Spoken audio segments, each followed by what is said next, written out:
안녕하십니까. 안녕하십니까. 빌딩 부자로 가는 길 빌딩 로드 오동엽입니다. 노건호 이사입니다. 반갑습니다. 예, 노건 회사는 저 월간 빌딩 브리핑 맞습니다. 쭉 하시잖아요. 네, 맞습니다. 자, 그러면 지금 23년 3월 접어들었는데 네, 22년 결산하고 23년 뭐 1월달, 2월달 네. 좀 분석을 좀 해주세요. 일단은 저희가 좀 말씀드릴 부분이 저번 시간에 제가 나왔을 때 저희가 11월 달까지만 좀 보여드렸고요. 내용은 예. 다른 분들이 아시겠지만 아무래도 12월도 또 동일하지 않겠나 생각을 가지고 계시겠지만 이번 시간에는 22년 걸 결산을 하고 그리고 전체적인 내용을 다 읊어드리고 다음에 넘어가는 시간을 좀 가지면 좋겠다라는 생각을 가지고 온 이 시간 나왔고요. 첫 번째는 어차피 저희가 많이 보는 사이트인 부동산 정보원에서 올해 1월까지의 내용을 좀 보면 좋을 것 같고요. 그리고 12월 달까지도 한번 정리를 하고 그리고 다음으로는 저희가 많이 보고 있는 사이트인 벨룸의 사이트에서 최근에 트렌드 보고서라고 해가지고 이제 나왔거든요. 그 트렌드 보고서를 좀 보면서 한번 대표님과 이야기를 같이 나누는 시간을 가지려고 합니다. 가시죠. 네. 알겠습니다. 예. 일단은 저희가 좀 말씀드릴 수 있는 부분은 11월까지는 저희가 내용을 봤어요. 그래서 상업용 소개 이 부분에서 봤을 때 뭐 공업용 기타 다 포함되어 있는 거긴 하지만 10월 달까지 줄어들었다가 11월 달에 늘어났지 않냐라고 말씀드렸고 제가 저번 시간에 말씀드릴 때 12월에도 늘어날 것 같다. 왜냐면은 물량이 조금씩 소진이 되고 있는 느낌이 들어서 말씀드릴 때 막 드렸더니 조금 더 올라갔습니다. 확실히. 이게 금매물 위주로 계약이 된 거잖아요. 그렇죠. 아무래도 그리고 큰 금액대보다는 2, 30억대 물건부터 소진이 된 것들이 좀 있고요. 예. 그리고 아무래도 강남 쪽 위주로 좀 거래가 된 사례들이 있고 그렇습니다. 그래서 그런 사례들을 좀 참고해서 보시면 좋을 것 같고요. 그리고 1월에 이제 들어섰을 때는 아직도 금리나 이런 것들에 대한 한 번 더 올렸잖아요. 그러다 보니까는 조금 심리가 조금 아직은 주춤하지 않나 라는 생각이 드는 시그널이 나온 것 같고요. 이때는 또 뭐였냐면은 이제 정부가 경기 부양책으로 아파트 어떤 규제를 많이 풀어주는 행위들을 12월달 많이 했잖아요. 맞습니다. 그러다 보니까 이제 매도자 진짜 급하신 분들은 12월달 팔았어요. 네. 좀 덜 급하신 분들은 이것 봐라 기다려 보면은 다시 회복되겠는데 라고 해서 금액을 안 깎아주시거나 네. 또는 반대로 매물을 걷어버리신 분도 계세요. 맞습니다. 대표님 정확히 말씀하셨는 게 아파트가 풀리니까 아파트가 거래량이 증가했어요. 아, 그렇죠. 12월이 3,300건인데 네. 1월달이 4,500으로 뭐 거의 한 뭐 1.5배 가까이 올라버렸네. 거의 거래 수준은 예년의 수준으로 올라갔습니다. 그러니까 규제가 풀리면 당연히 또 실수요자분들이 많이 있기 때문에 아파트는 좀 많이 거래가 조금 됐고요.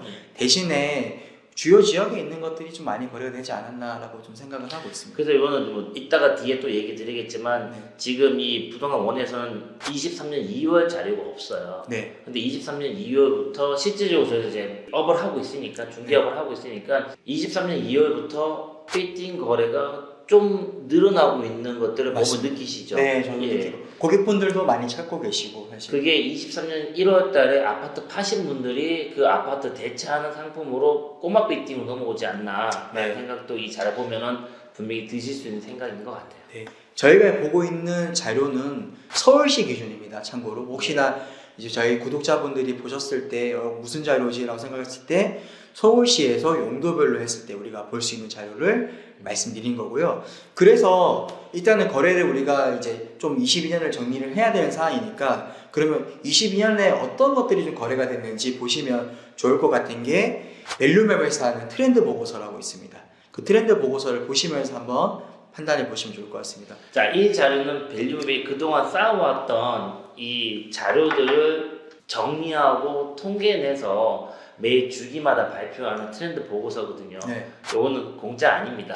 네. 그죠? 맞습니다. 네. 사실 뭐 밸류앱 사용하시면서 많이 보실 수 있는 자료이긴 하지만 그들이 응축되어 있다라고 보시면 될 것 같고요. 이제 뭐 밸류맵에서 모아둔 자료를 한번 보시겠습니다. 일단은 뭐 실거래가 조회는 이렇게 많이 되고 있다. 아직도 고객들이 많이 보고 계시다라는 내용이 들어가 있고 아무래도 저희는 사업용 업무 시설을 중심으로 해서 좀 자료를 좀 보려고 합니다. 22년 확실히 줄었습니다. 총 거래 건수가 35%가 줄었고요. 총 거래 금액도 33%가 줄었습니다. 토지 평당가는 한 3% 정도 빠졌다고 볼 수 있는데요. 이거는 전국적으로 볼 수 있는 자료다 보니까는 저희가 집중하고 있는 서울시나 경기도권에 있는 평당가는 좀 다르다라는 좀 말씀을 드리거든요. 지방은 너무 많이 빠졌잖아요. 맞습니다. 그러니까 이제 예. 평균적으로 빠진 거지 예. 주요 지역은 아직 안 빠졌다라고 보시니까 네. 그래서 저희가 좀 다음으로 좀 보여드리는 게 이게 작년에도 이렇게 서울 지역을 중심으로 해서 업무 시설 평당가를 저희가 봤었는데요. 일단은 역시 확실히 가장 높은 게 강남구입니다. 1억 6,420만 거의 됩니다. 이게 이면하고 대로변, 역세권하고 비역세권 다 평균 내 평균 낸 가격입니다, 거의. 그리고 서초구가 1억 2천 정도 되고요. 예. 그리고 중구가 1억 1천으로 이제 평당 가격으로 봤을 때는 이제 세 개 구가 가장 높고 예.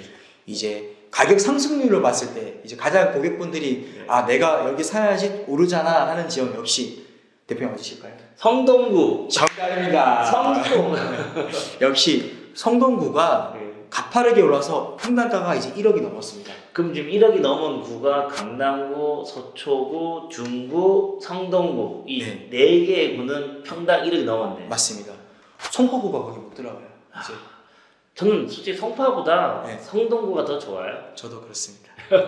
아파트는 송파구일 수 있지만 네. 이제 상업용 빌딩은 성동구가 더 발전 가능성이 있는 것 같습니다. 아 그렇습니다.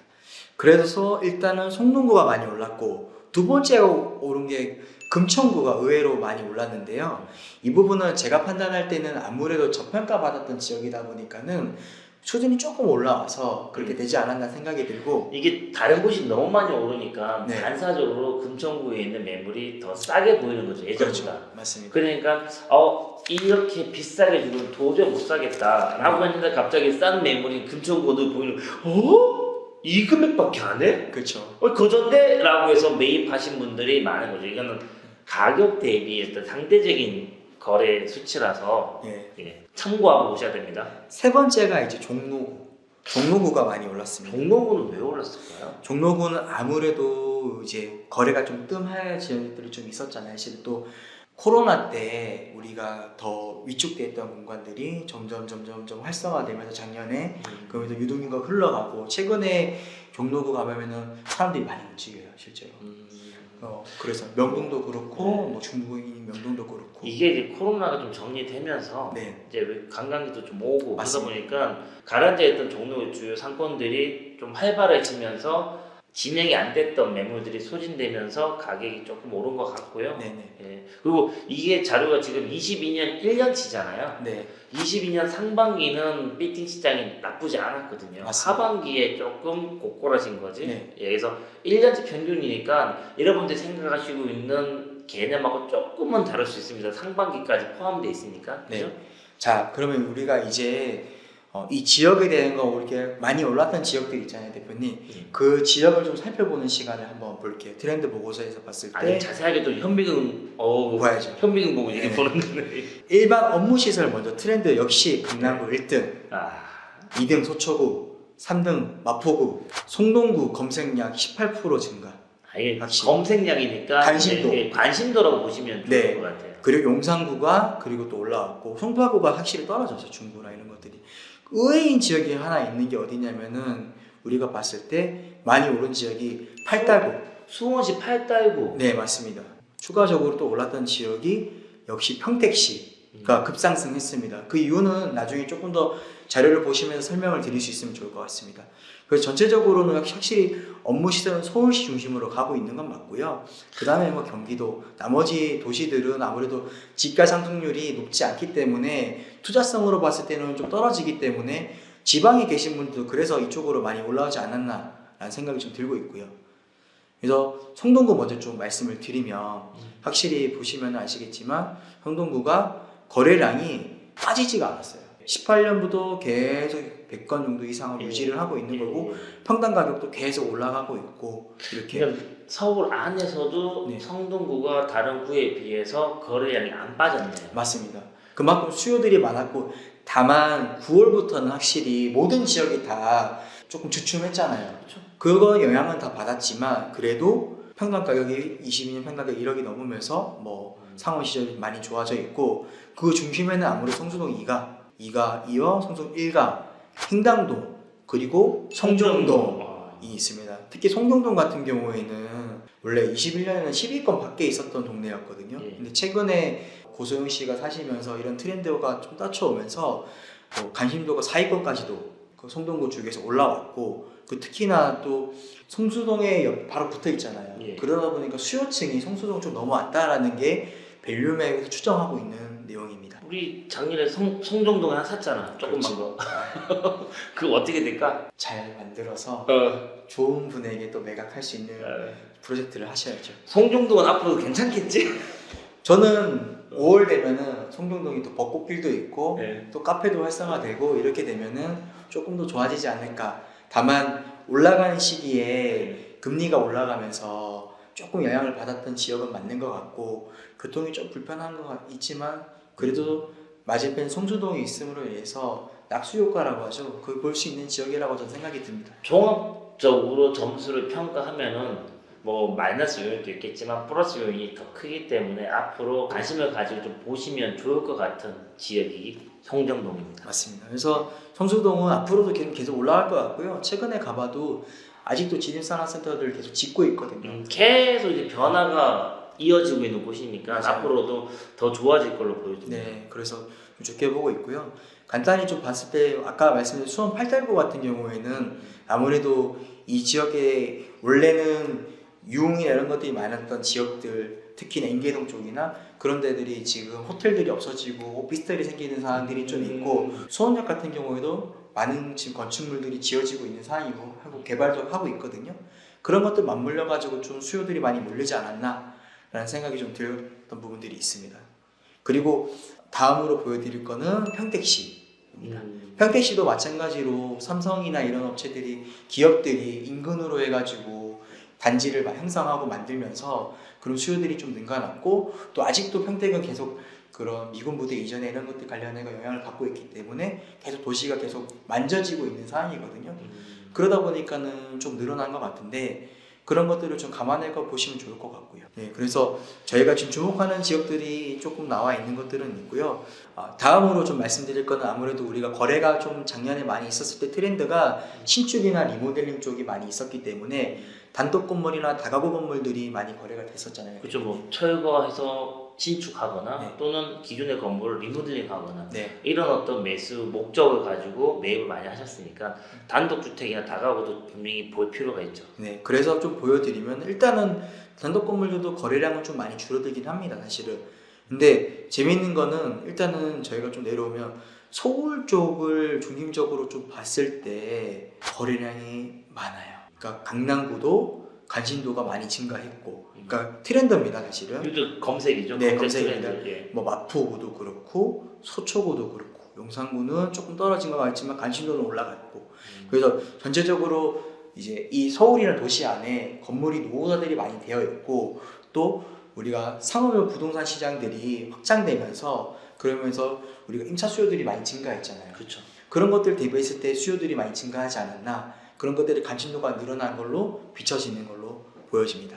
그래서 특히나 용산구 쪽을 좀 말씀드리고 싶은 거는 용산구는 지금 보시면은 단독이나 거래량이 좀 많이 줄긴 했죠. 그렇다 하더라도 용산이 최근에 이제 개발 열풍이 아직도 불고 있고 그렇죠. 막차 탄다는 생각을 좀 가지고 있는 것 같아요. 토지거래 허가 구역만 아니었으면 이보다는 더 거래가 됐을 거예요. 맞습니다. 그죠? 토지거래 허가구역을 묶여 있는 지역에 의해서 좀 아쉬움이 있겠지만 그래도 여전히 최고의 관심도가 있는 지역이라고 저는 생각을 하고 있고요. 그만큼 좋은 호재들이 많이 지금 남아있다, 아직도. 그렇죠. 예. 예, 비춰집니다. 앞으로 갈 길이 먼 동네죠, 이 동네. 네, 맞습니다. 쭉쭉쭉 갈 거예요. 예. 그리고 좀 다시 보셔야 될 게 역시 연남동. 연남동은 작은 다가구가 원래부터 많기 때문에 그렇게 많이 팔렸는데도 아직도 많아요. 맞습니다. 네. 그래서 아무래도 지금도 최근에 거래된 사례는 연남동이나 이쪽이 좀 많죠, 사실은. 그 이유가 소액대 분들이 움직이다 보니까 소액대 움직임들이 유동인구도 많고 또 임대료도 높고 또 호재들도 있는 지역이 어디냐 보면은 그래도 연남동 쪽이 조금 아직은 먹을거리가 남아있다고 판단하시는 분들이 많이 있기 때문에 거래가 많습니다. 또 그쪽이 또 지구대역이 변경이 되면서 맞습니다. 들어가지 못하는 업종들까지도 들어갈 수 있도록 바뀌었잖아요. 네, 휴먼타운이 바뀌면서 네, 맞습니다. 그런 것도 또 어느 부분은 중요한 포인트가 됐다라고 네. 볼 수 있을 것 같아요. 결과적으로 봤을 때 이제 앞으로 이 트렌드 보고서를 봤던 이유는 우리가 앞으로 예상할 수 있는 건물이 올라갈 수 있는 지역을 같이 따라가야 되는 게 맞거든요. 여러분들이 이제 23년 이제 벌써 2월달에 다 지나갔고 3월 이제 벌써 풀렸잖아요. 그죠? 오늘 약간 점심 먹으러 가보니까 따뜻해가지고 코트 벗고 다니시는 분도 상당히 많이 있으시더라고요. 그렇더라고요. 그래서 저는 개인적으로 이제 고객분들이 문의가 저한테 정말 많이 들어오고 있거든요, 사실은. 그래서 진짜? 네. 그럼 계약 언제 써? 목요일?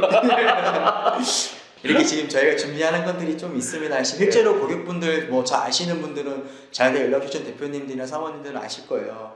그래서 고객분들이 지금 많이 움직이는 상황에서 아마도 좋은 물건들은 빠르게 또 소진되는 느낌이 날 것 같고, 그러다 보면은 아마 금리 영향이나 이런 것들이 하반기로 가면 갈수록 좀 더 주춤해질 것 같고, 제일 걱정되는 건 사실은 경기 상황인 것 같아요. 그런 것들까지 좀 잘 해결되면은 저희 시장도 좀 나쁘지 않겠다 생각으로 보고 있고요. 한 가지만 좀 말씀드리고 싶은 거는, 이렇게 사시는 분들이 많이 계시잖아요, 고객분들이. 근데 왜 샀을까 생각했을 때 저는 아무래도 원래 부동산이라는 건 장기 투자 상품이거든요. 장기적으로 봤을 때는 이만한 상품이 없다라는 생각이 들어요. 그래서 제가 어제 잠깐 그 강사분이시죠, 현우진 강사님. 예, 1차 강사. 네, 그분이 올리신 인스타그램에 올린 글을 잠깐 봤었는데, 오. 그분들도 결국은 돌고 돌아서 부동산이라는 내용을 있더라고요. 그럼 사실. 그만 주잖아. 학동에 그만 갖고. 맞습니다. 몇 개 더 가지고 계시죠. 부럽네. 근데 아무래도 여러분들도 생각해 보시면 결과적으로 빠르게 움직여서 내가 좋은 금액에 매입할 수 있는 환경이 된다면 나쁘지 않을 것 같습니다. 대표님 한마디 해주시죠. 제가 작년 10월달, 11월달에 강의하면서 했던 얘기가 뭐냐면은 연말까지는 한번 기다려 보십시오. 변동성이 워낙 심하다 보니까 어떻게 제가 사십시오, 아니면 기다리십시오, 또는 파십시오 라는 얘기를 못 드리겠다. 본인이 판단하는데, 제가 굳이 말씀드리면은 12월 연말까지는 잘 지켜보시면서 기다려 보시기 좋을 것 같다라는 얘기를 했거든요.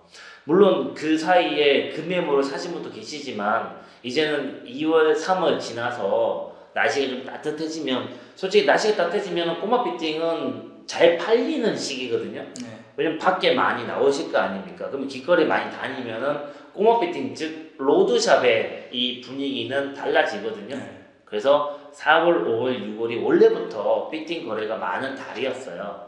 지금 그 시기를 접하고 있고, 그리고 또 다른 어떤 상황들이 안 좋은 얘기도 많이 있지만 다시 좋은 얘기도 분명히 있습니다. 여러분들이 어느 방향으로 이 상황을 바라보냐에 따라서 결정은 달라질 것 같아요. 투자는 본인이 하고 본인이 수익을 가져가기 때문에 본인이 책임을 져야 된다고 생각하거든요. 저희가 하는 얘기는 밸류맵이나 아니면 한국부동산원에서 나온 통계들을 여러분들에게 대신 전달해 드리는 거고, 여러분들이 이 영상을 보시고 관심을 가지신다고 하시면은 직접 알아보시고 판단해 보시면 좋을 것 같고요. 여기 노건이사나 아니면 저희 피팅모드로 문의 전화 주셔가지고 지금 당장 살 거 아니지만 내가 시장을 좀 쫓아가고 싶다. 네. 따라가면서 판단 한번 해보고 싶다라는 분도 괜찮습니다. 지금 당장 안 사셔도 됩니다. 그래서 여러분들이 피팅 전문가가 되셔가지고 피팅 부자가 되는 그날까지 피팅모드와 오동엽과 노건우는 함께 하겠습니다. 이만 마치도록 하겠습니다. 감사합니다. 감사합니다.